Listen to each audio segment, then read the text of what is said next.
Welcome to the Voice of Florida Architecture. I'm your host, Rhonda Hammond, AIA. I'd like to wish everyone a Happy New Year and welcome you to 2025. Today's episode launches the second season of the Voice of Florida Architecture, and we're excited about upcoming episodes. You won't want to miss an episode. You can subscribe or follow us on Apple and Spotify. In our premiere episode launching our second season, we have a most special guest. May I introduce the 2025 AIA Florida President, Miss Elizabeth Camargo, AIA. She's making history as the fourth consecutive female president of the association. Welcome and congratulations, Madam President. Thank you very much, Rhonda. So happy to be here with you and sharing a little bit of my story with you and our guests today. All right, great. So I usually start each episode with asking our guests to share their journey to architecture. And you have a unique story, I know, beginning from your home in Brazil.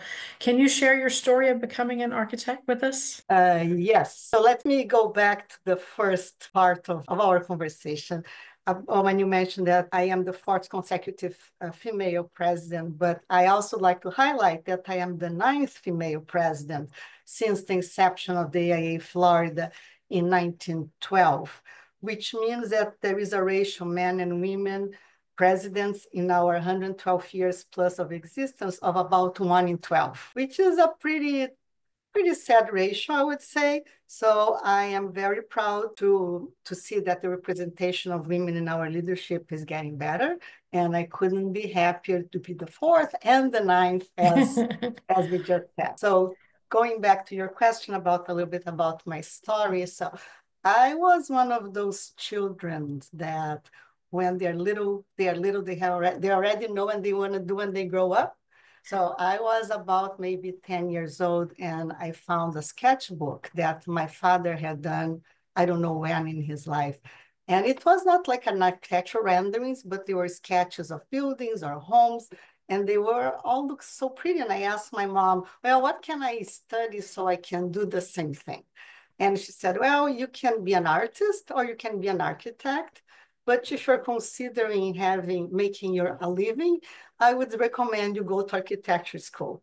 So at that point, my future was set. I never went back to reconsider it. So that's what I've always wanted to do. And it was interesting because there were times in my life that the economy went bad, I got laid off, and I would always reconsider my decision. And I could never find out anything I would like to do more than doing architecture. So I stick to it and I'm very happy about that. So a little bit of my journey in Brazil, I went to Federal University in Brazil. There is a federal system for higher education. And I went to the university. I got a degree in architecture and urbanism. And my plan at that point was to teach. I have a teaching position offered to me, but I felt I need a few degrees of separation between myself and my future students. So that's when I decided to pursue a master's degree. And at that point, I was dating my current husband, and he was coming to the States to pursue his education as well. So I decided to apply to the States, and I was luckily accepted at MIT. So that's when I moved here, and I got my degree in architecture studies with a focus in environmental design. So I've been working. So my plan as original was to go back to Brazil and teach. So I never look at my career here as I was going to develop my career. I was just working firms to get professional experience and learn more. Until one day my husband told me, are you really planning on going back? Because I'm not. And I said, oh, really?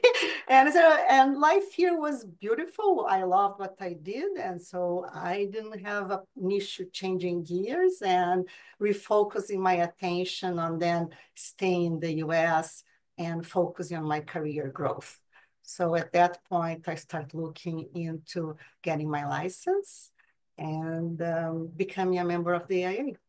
So I had a role model in the firm I was working at that point in New York, and she was Canadian. And she was the one that told me, oh, I'm Canadian licensed there, but I want to be licensed in the US. So she was studying for the exams, and that's when I started looking into that. I don't know if I get to the details of my license, That's okay. which was not a very easy and smooth one as an immigrant and a person that has an architectural degree from another country. Perseverance does pay back. So I'm here today and I got my license for many years now. And now you're our new president. We're very happy you decided to stay. We have a lot to discuss about the upcoming year and your tenure as president, but you have served the architectural profession and AIA for many years, and I'd like to share this experience with our listeners. You're a principal in your own firm in Miami Beach and a member of AIA Miami, one of our largest components, where you've also served as component president. So tell us about your time with the Miami component. So my involvement with the AIA Miami started actually with women in architecture. There was like a call way back then. We were trying to create a women architecture committee. Whoever is interested, please come to this very first meeting. So I went to the meeting. That's when I met Lourdes Solera and Nati Soto, who were the founders of the Women in Architecture Committee in Miami. And so that's how my involvement started. And then one day, elections were approaching, and Cheryl Jacobs, our executive director at that time, asked me if I would like to run for the director position. And it's usually that's my attitude. Whenever I'm presented with an opportunity, I usually embrace it first. And if it's not the right option, I rearrange my decision, but I usually don't say no. And I said, of course, why not? Then I ran for director and I was elected. And then one thing leads to the next. Following year, I was asked to run for vice president-elect, and then president. So that was my trajectory through the growth within the AIA Miami chapter. And during my presidency, I think one of the most, it's not important, but something that really marked my journey or made a difference in my impact on what I do is Hurricane Irma in 2017. So when it came, it hit Miami and we got quite some consequences from the hurricane, and we had a lot of flooding and people lost their homes and everything.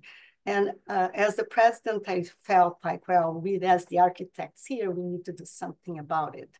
But unfortunately, disaster assistance program that we had in place after Hurricane Andrew had disappeared. There were so many years in between, and if there is no hurricane, people are getting complacent. So we didn't have any safety assessment program trainees anymore. Those licenses have expired. Nobody knew much about it. So I felt like it was my responsibility as a president of the chapter to put something in place. We started a task force called the Resilient Recovery Task Force. And the goal of that, and that's why we called Resilient Recovery, is because we saw that a lot of destruction caused by hurricanes, people tend to build in the same place, the same way, until the next hurricane comes and takes everything away again. So our goal was to educate the public, and we work a lot with the Caribbean communities that were also very much impacted by Hurricane Irma, sharing our Florida building code and ways to build more resilient. So at least you may spend a little bit more year one, but there won't be any more reconstruction to do the following years.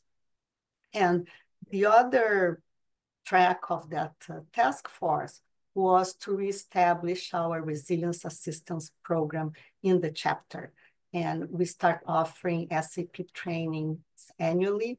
And we have so far registered over 90 architects in our area. And I think that's how we're creating a new pipeline for the future in case, hopefully not, another big hurricane hit us. And we also start developing a relationship with our local emergency management office by the Dade County. And we have like a wonderful facility, and a lot of people don't know about it. We had a tour of the facility and got to know firsthand how they work when a hurricane is approaching. So this was during COVID, and we had a Zoom meeting with a tour of the facility. So the director had his iPhone on, and we have all the Zoom attendees online, and he was walking through the building and letting everybody know what takes place where. And it's very impressive, the mechanism that's in place to keep South Floridians safe when we have a hurricane. So it's obvious that resiliency is your passion, because I was not aware that your work started in Miami with the Miami component, because you were instrumental in our resiliency committee and the work it's done. First of all, tell us why Florida should be on the forefront of those efforts. Florida is a relatively low-lying state. I mean, if you have to travel a lot before you see a mountain, unless it's a garbage pile along I-95. And we have a very long coastline on both sides. So we are located on a zone prone to hurricanes, and we have a very long coast, so which make us very vulnerable to natural disasters. And I think we've been learning from our mistakes, and I think Hurricane Andy was a big wake-up call. And since then, the Florida Building Code was rewritten, and it's a very robust code for hurricanes. And it's a reference in the nation for hurricanes, which I didn't know that until I joined a national committee. And I get people from all over the country asking me questions about, how do you do that in Florida? And for me, it was so special to see that our state, that sometimes we're not seen as the most advanced state in the country, we are setting up the tone for other states on how to prepare for disasters. Tell the listeners about the work of our resiliency committee and the things that you've put together. I know that you were on the committee and you've been the director of the resiliency committee, but there are a lot of webinars and things that have come out of that committee's work. Tell us about those. Yeah, so when we started the resilience committee, we weren't sure of what to do and how to do it and what would be the agenda. So the first thing we did, we developed a survey that was sent to the boards of our 13 components to understand where they needed help in engaging their members to do more resilient design. And from the replies on the surveys, we realized that the major lack was in education. They really need information to share with their members, architects, and how architects can talk to clients and to the government on implementation of resilient measures. Based on that, we decided to create one-pagers in 6 areas. One was in resilience in general and why resilience is important, flooding, affordable housing, resources as in energy and water, materials, advocacy, and policy. Because without those two, our work is very limited. We decided to turn them into webinars, trying to reach more people, because sometimes paper sits on the file of a computer and people don't get to it. So with the webinars, we thought we would be able to reach more members. And this past year, the webinars became now CUs. Now you can rewatch the webinars and you can get CUs. So that would be a renewed interest in seeing them, because now you can get the CUs for them. So they're on demand, part of our education. Correct. On demand. Yes. So I know that the resiliency committee has been putting in a lot of time and energy on the getting our specific resiliency introduced into the building codes and an appendices. Talk to us about that. Correct. That has been a work of love. It's been in the pipeline for over a year now, but we are getting to the end now. So we are developing a resilience construction in Florida building code. And by nature, appendices are not mandatory, they are voluntary, but we felt that that would be a very good first step for us to do. And hopefully in the future, once it's voluntary, if it's well accepted, it can become mandatory. So our appendix deals with 3 specific areas: moisture in buildings, the water and energy, and flooding. And we had other areas that we'd like to tackle with the appendix, but given the fact that we're all volunteers and we all have jobs and the availability of everybody, we thought of limiting our scope for this first round to those 3 topics.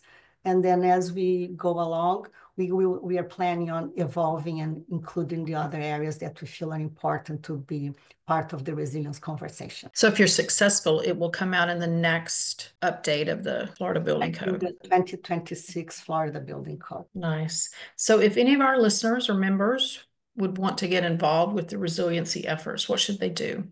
Okay, so there are 3 levels of resilience you can get involved. You can get involved in your local chapter. If you don't have a resilience committee yet, maybe that's the perfect time to start one. At the state level, you can get in touch with Becky and tell of your interest. We have several committees. We have 4 committees plus, so you can share your interest and become a member of one of those committees. And actually, AIA National, they send a call for nomination for their own committees. And that's how I got involved. There was a call for nominations. And since Resilience was my passion and they had a Resilience and Adaptation Advisory Group, I volunteered for that and I was accepted, and I've been there for 4 years now. So Elizabeth, Madam President, you're the 4th consecutive woman to serve as president of the association. And as you shared, that makes you the 9th president in the association in its long history. How has this weighed on your thoughts coming into your tenure, and what's the message here for women coming into the profession? That's an interesting question, Harolda. So as it's commonly said, you can't be what you can't see. So I think that's one of my motivations, is to let other women know that, yes, you can do it. And yes, sometimes it will be difficult. Sometimes people get in front of you and tell you things that you don't want to hear. You have to brush those things aside. We cannot let them affect us and just keep pushing what we think it's right. I'm very pleased to see that the number of women registered as AIA Florida members had increased, which means that we are doing something right, and hopefully we'll keep growing. So you were elected at our annual business meeting. Share your vision for the association for your year as president. Well, I think every president has a vision, and I think it's nice when we kind of tie into the past and move to the future and not having a big rupture in what has been done, because I think we cannot start from scratch every time, and otherwise we never grow. So I took a lot from your theme from last year, why architecture matters and the places we live, work, and play.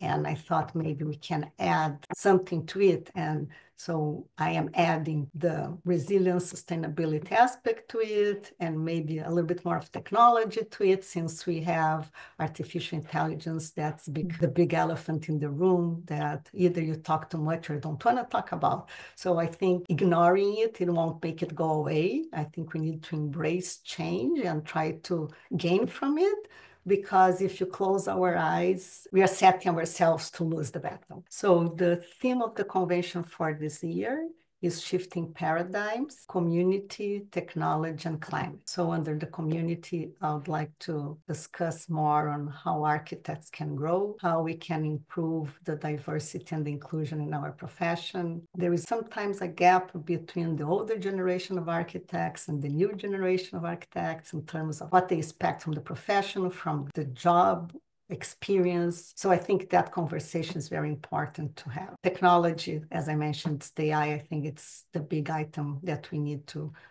dig into it more. And under climate, going back to the resilience and sustainability, that it's never too soon to start talking about that. Yep. Convention committee, talking about your theme, they've been working diligently already for your convention next summer in July in Tampa. What can we expect from the convention? Tell us what you have in store for us. We have lined up some very interesting speakers, ranging all topics based on the 3 tracks of the convention. And Tampa being such an awesome city, they have done so much work in terms of revitalizing some of the downtown areas. So we have lots of tours. There is a long list of tours. It will be very difficult for our attendees to decide what to do. Tampa offers a lot of attractions, not only for the professionals attending the convention, but the families that come with it. So it's a fun city. They have the aquarium, they have Clearwater Beach, with just next door to Tampa, was named the best beach in the country. So there is plenty of stuff to do for everybody. Our second largest event that you'll get to host is Legislative Day. Share with our listeners the purpose of Legislative Day and what takes place in Tallahassee. Yes, so Legislative Day is the opportunity we have to make ourselves known and bring the issues that affect our profession to our legislators and try to have a conversation with them and sometimes help them understanding why some things may affect us inadvertently. Because I think sometimes there are legislations that are pushed forward with one focus, and there is always the unintended consequences. And sometimes we are the unintended consequences. So it's important to have the opportunity to have this conversation with them. So for this year, I thought of changing a little bit the perspective of our poster. We have focused in the past on the negative impacts of flooding and hurricanes in our state. And so I thought of maybe focusing this time on the success stories and showing buildings that have built as per the Florida Building Code, that have resist the natural disasters. And we have to celebrate that and let people know that, yes, if you build right, you get the right outcome and you won't be building year after year again. As president, one of the privileges you have is to appoint each of the 4 vice presidents to run a specific board committee. Tell us about your board. I have 4 wonderful vice presidents, and what I thought of doing when I was asking them to take the chair of different committees, I thought of taking advantage of their experience and their passions when assigning a committee to them. I have Jeff Huber, that will be the head of the advocacy committee. Peter Hauerstein, he's the head of the professional development and also the convention chair. Julian Norman Webb, he's the chair of the resilience. He was already part of the resilience committee, and I felt it was very important to keep the continuity of the work we were doing. So he gracefully accepted staying in the same position.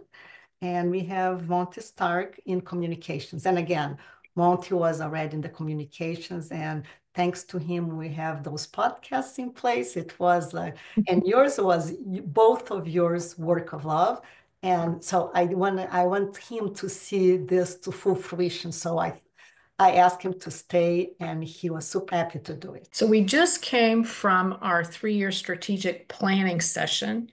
We go every 3 years and just review it in the interim. What are you most excited about? Well, I've been in strategic planning sessions before, but I felt this year we had not only a wonderful moderator, Bob Harris, board members that were present. They were so engaged in the conversation, and they were like very productive conversations. Sometimes people talk because they feel like it's their turn to talk, but this time I felt they were really eager to share their experience, their opinions. There was so much positive energy, and I think we came up with a very good strategic plan. It's much concise than in the past, which is a very good thing because it allows us to focus. But I think before we pulverize a little bit too much our energy and attention, and now we can concentrate in 3 main things: advocate, elevate, and inspire. So I think those are very, very strong 3 words that define a lot what we do, and we set very good guidelines for the next three years of our organization. I agree with you about the interaction. Even the new people that had just started on the board of 2025, they were all very much engaged and participating in the conversation and asking questions. So I too am looking forward to the work under this new strategic plan. Elizabeth, your dedication to the profession and the association is so evident. Share why you think membership in AIA is important. I think that refers me a little bit back to our work at Legislative Day. I mean, there is always somebody lobbying for something. And if you don't lobby for yourself, then who would? As they say, if you're not at the table, you are on the menu, right? So I think it's very important for us to be a member of the AIA because this is our voice. And AIA is here to protect our profession, not only in terms of the practice of the profession, the legislative part of it, but also for the issues that are important to us. And I think when we go to Tallahassee, we talk also about our concern with the environment, the way buildings are built, how to promote health, safety, and welfare of the public. So all those issues, are so intrinsic to our profession, and we need to have an organization representing us. Otherwise, everybody else will take over it. So congratulations on being elected, Elizabeth. You're such an inspiration, and I'm so excited. I can't wait for the year with you at the helm. Thank you for being here and sharing your vision for 2025. Thank you so much, Rhonda, for hosting the podcast and having me as your guest. And I'm looking forward to seeing the good work we can do together.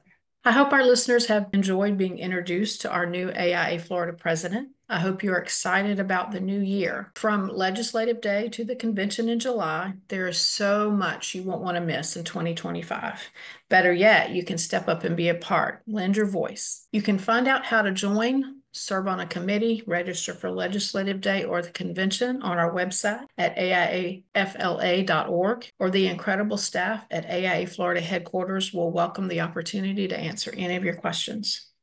This is Rhonda Hammond, AIA, your host. Thank you for listening to this episode of The Voice of Florida Architecture.